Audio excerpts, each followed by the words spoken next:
What's going on, guys? Gilly Del Trez here, creator of Under the Flesh, Lair, Pistoleta, Galactic Rodents of Mayhem, and The Deep Dark, the self-published professional. All right, so The Mandalorian. Is it worth the Disney Plus? Ask yourself.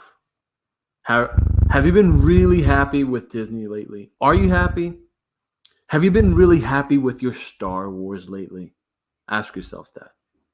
Now, really think,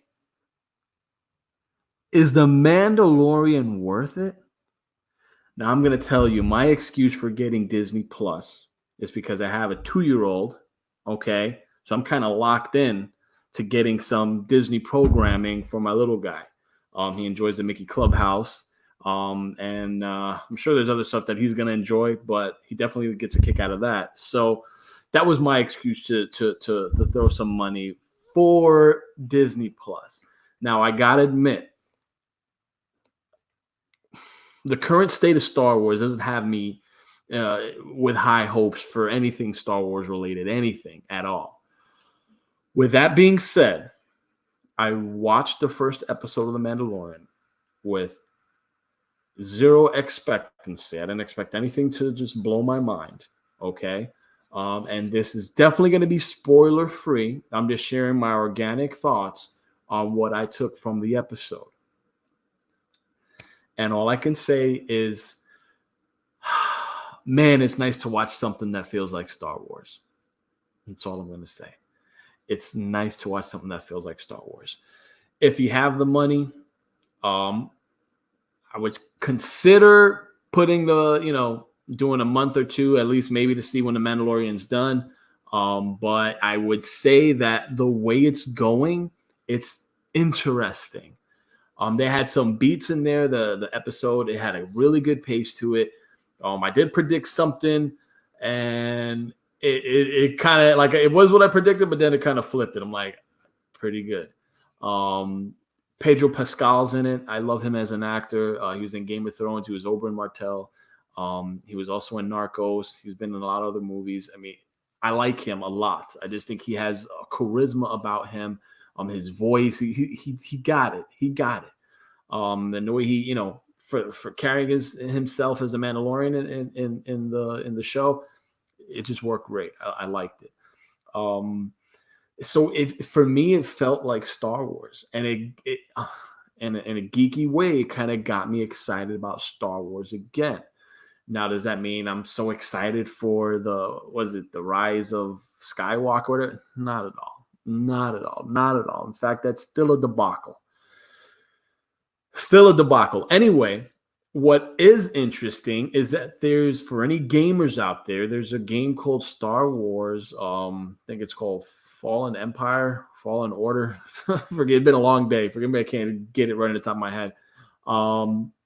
But that game is going to be special. I just have a feeling. And the way I saw The Mandalorian and the way it left me, it kind of it's reinvigorating, the escapism, just the pure, essence of what Star Wars is and what we enjoy about it. And so if you have the money to splurge, do I think it's worth? Do I think it's worth a subscription? I would say yes. Again, this is if you're into Star Wars. If it's in you and it's in your bloodline, and I would say go for it. You definitely won't be disappointed. However, if you're on a tight budget, you want to wait. Okay, great. If you're a Verizon user, good news. They got you the whole year for free, so have fun. If not, what I could tell you is definitely wait until it definitely comes out on Blu-ray. I have a feeling it's going to come out on Blu-ray for those who like to collect a hard disc, which I probably would do. We'll probably purchase, the first season, because that's the collector in me.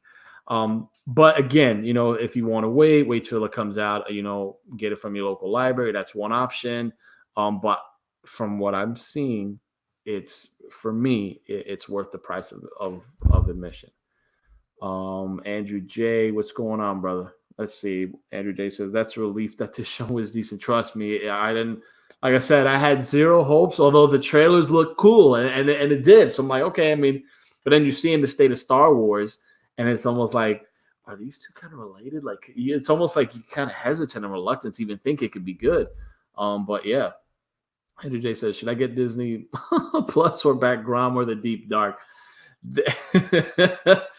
Hey, and that's very tough. It's me competing against Disney, and I even shelled in for the Disney Plus. So I wouldn't hold it against you if you went for Disney Plus.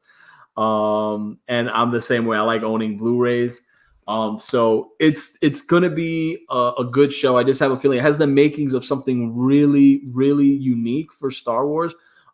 Because again, we're getting into like the bounty hunter trade type thing, because he's a bounty hunter. So now we're kind of like, we got a show focused on the Mandalorian, and it looks pretty good.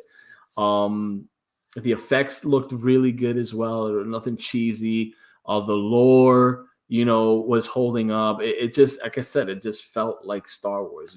The moment you watch it, it was special. And a little bit inside me really wanted to see this day one. Like, I mean, if you can wait, by all means, you're good. I couldn't. I kind of wanted to see what I wanted to see this thing. I want to experience this thing. But it left me now wanting to hunt down a Mandalorian Black Series action figure. So that's going to be a fun trip this holiday. Hopefully I can get lucky at a Walmart or Target, but it brought that in me. It was just cool. So Andrew J, thank you for definitely checking out the show. For anybody else who sees this video, leave a comment. Let me know, what do you think if you did see The Mandalorian? What are your thoughts? Spoiler free, of course. Is that, from what you've seen with that first episode, is it like worth a Disney Plus subscription? Because then think about it. If we think about Game of Thrones, right? Like all of, the first few seasons, you're like, yeah. But then when you see how season 8 ended, it's just like, huh? So you kind of just hope they just, stay with the fundamentals. Just keep to the fundamentals. Just, don't go crazy. Just keep to the fundamentals, and this thing could be special. Disney Plus, according with this show, at least, if there's any indication, there's some potential, there's some mileage, and we can be in for something really special. So again, this will be a short stream. We're going to be doing another stream on IndieCom TV, FanSpeak, and then I should, after that, have another quick stream with Mr. Ron Christian, Space Hero.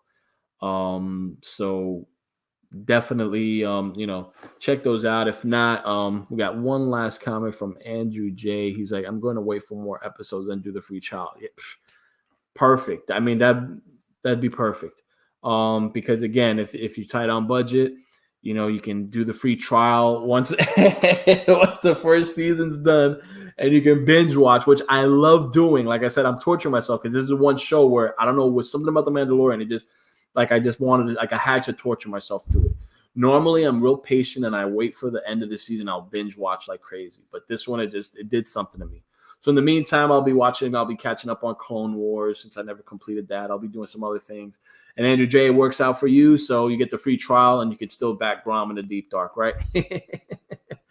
Good stuff. As always, brother. Good stuff. So guys, let me know what you think of The Mandalorian. Is it worth a Disney Plus subscription? Do you have, are those hopes? Are they getting higher and higher? Are they increasing, or are you still on the fence? Or do you think like, nah, it's going to bomb. It's starting out good, but it's going to be like Lost. It starts out great and then they just don't know where they're going with it.